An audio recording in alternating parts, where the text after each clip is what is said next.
welcome back, guys. We got a really fun kiln opening today. I've been waiting for this for quite some time.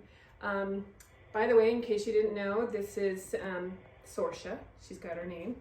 This is her kiln god that we kind of tap right before we fire.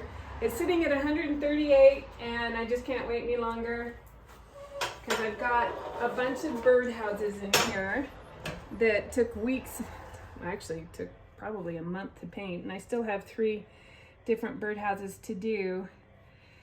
So, all right, let's get into this.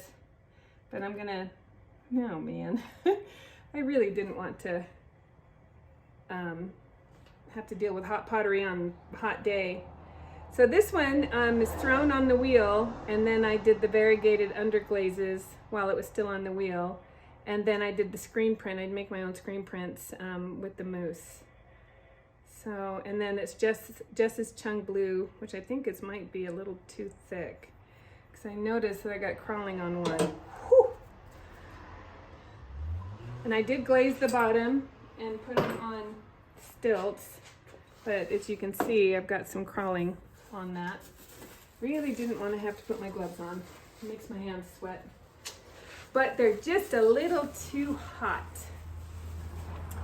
All right, so this one, this is kind of an interesting thing that Jess's Chung Blue, which you can get at Claycapes, does over, it must have zinc in it because it'll make really fun designs with underglaze that's under it.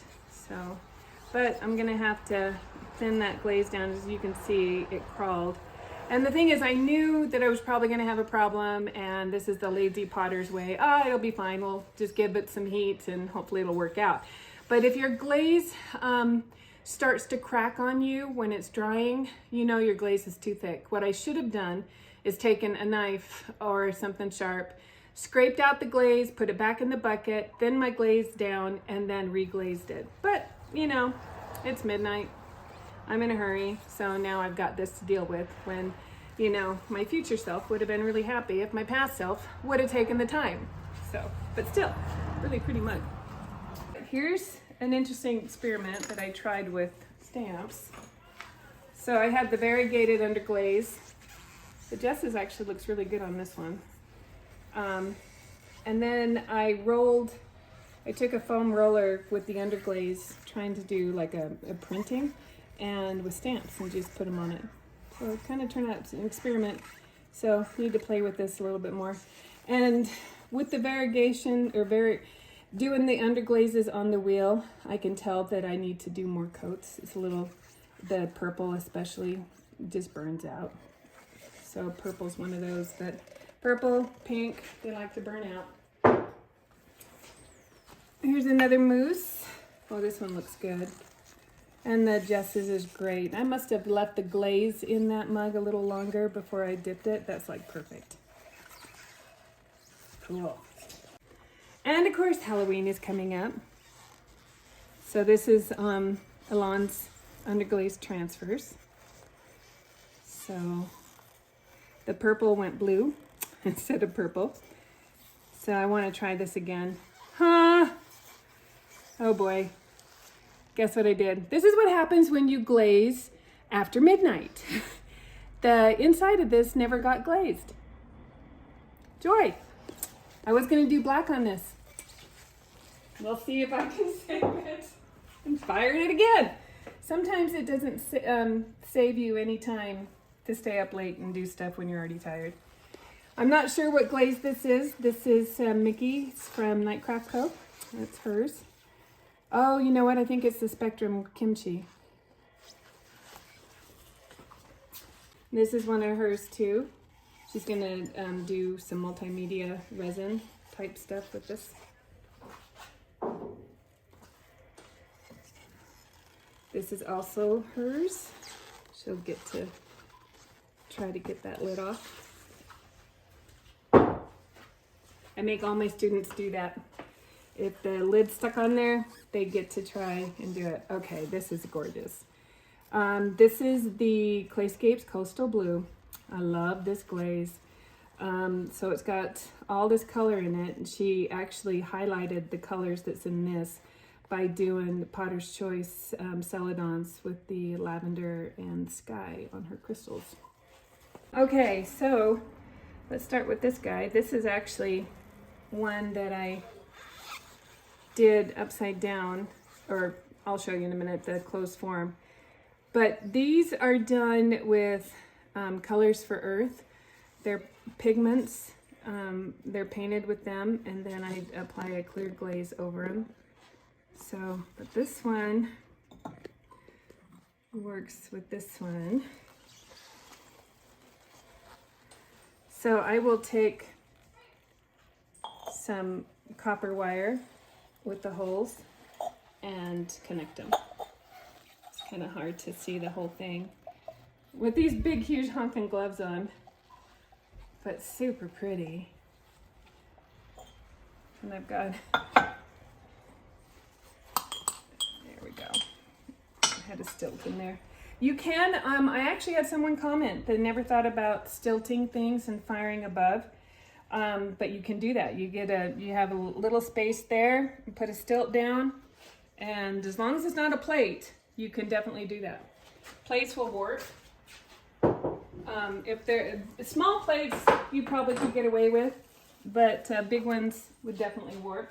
But mugs, things that are round like this, perfectly fine. This is McKay's Pottery by Mac, M-A-K. If you want to look her up on Instagram, this is beautiful. I think it's the Toasted Sage or just Sage by Potter's Choice. This is Mickey's Nightcraft Co. And I think that's the Coastal Blue, probably underglaze on the little carving. I believe that this is her version of a garlic grater. So it'll be sharp. You can hear the glove on that. And you'll take your clove of garlic and scrape over it. So I hate getting plates off with gloves because you just cannot grab stuff. Beautiful, beautiful plate. So this is also Pottery by Mac. She's gonna love that one. Beautiful job. Yeah, my students, they just do a beautiful work. Mac has been with me 4 years this month, or in August. Oh, this one turned out nice. So, done like the ones with the moose. Yeah, so I must have left the glaze in that mug that crawled too long, because it's turned out really well on everything else.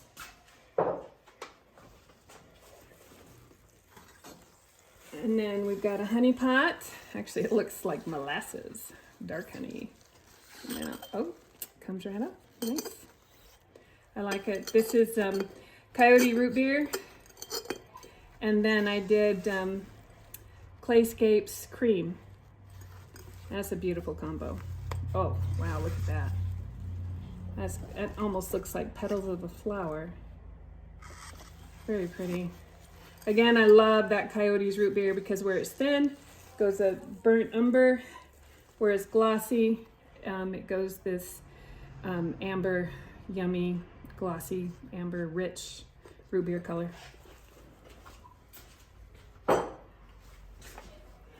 right, let's see. Let's get this guy. This is definitely the kimchi from Spectrum. Beautiful.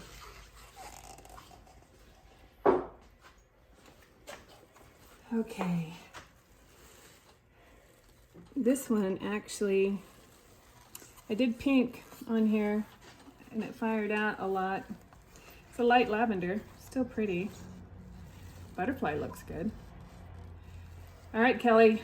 She's one of my great friends that's in Texas that has earmarked one of these. She's gonna have to pick from these. So here's this one with the flower. These are functional. They've got holes in them for drainage. Little birdhouse. I'm gonna get these guys out of the way.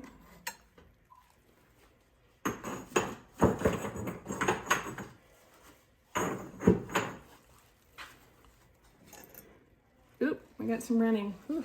Really glad I put You know what? I've got to play with this glaze some more. This is the Pacific Blue from Claycapes, and every time I've used it, I've got a lot of running. So I've thinned it before. I need to thin it again.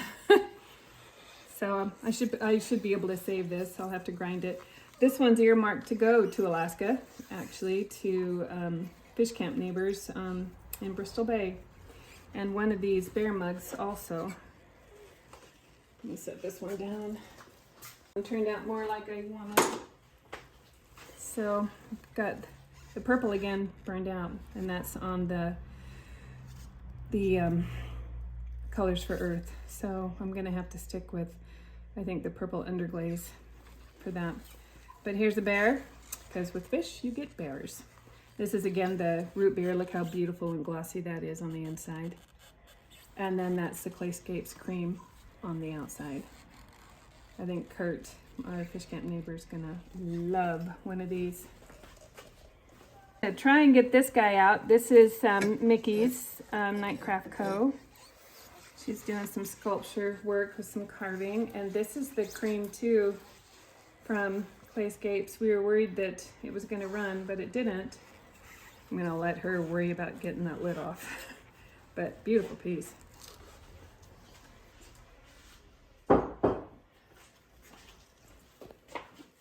This is also one of hers with the Claycapes. Little mini base thrown off the hump. Okay, another mug, bear mug.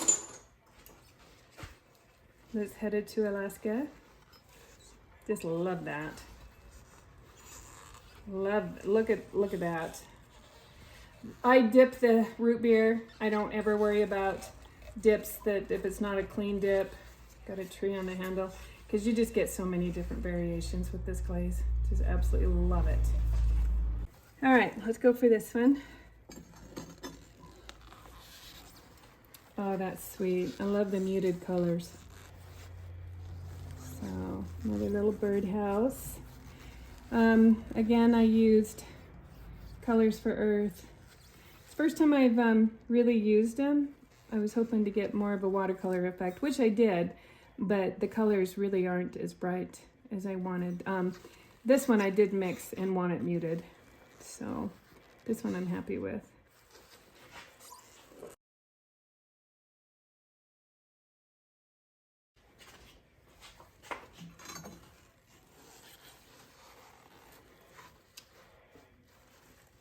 This one, the green's a little bit more green than I wanted, but it's okay. This color though is the Mayco's Abalone. That's really a pretty color. I really like that. So, and then the little hydrangea flowers. Oh, and look at the butterfly under there. Very pretty. It's going to look really cool in the garden.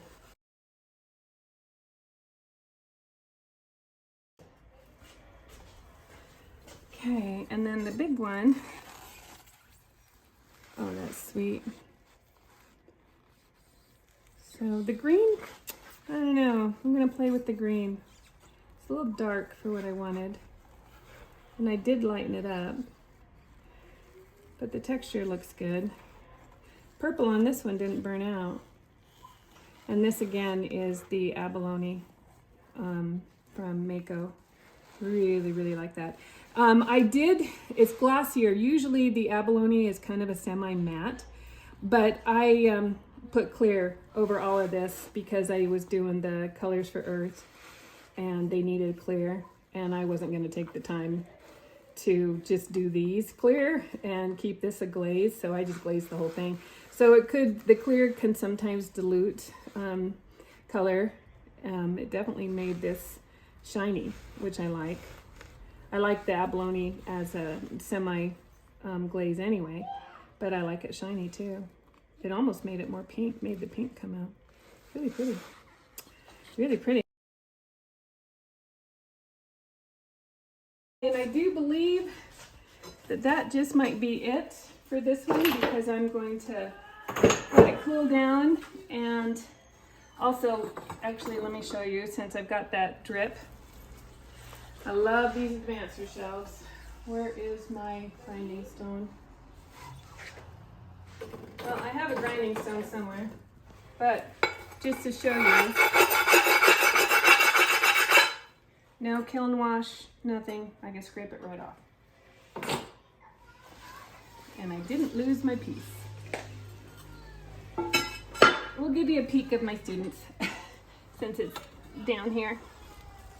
That's some fun stuff, but I'm gonna let them take care of that because it's just too dang hot.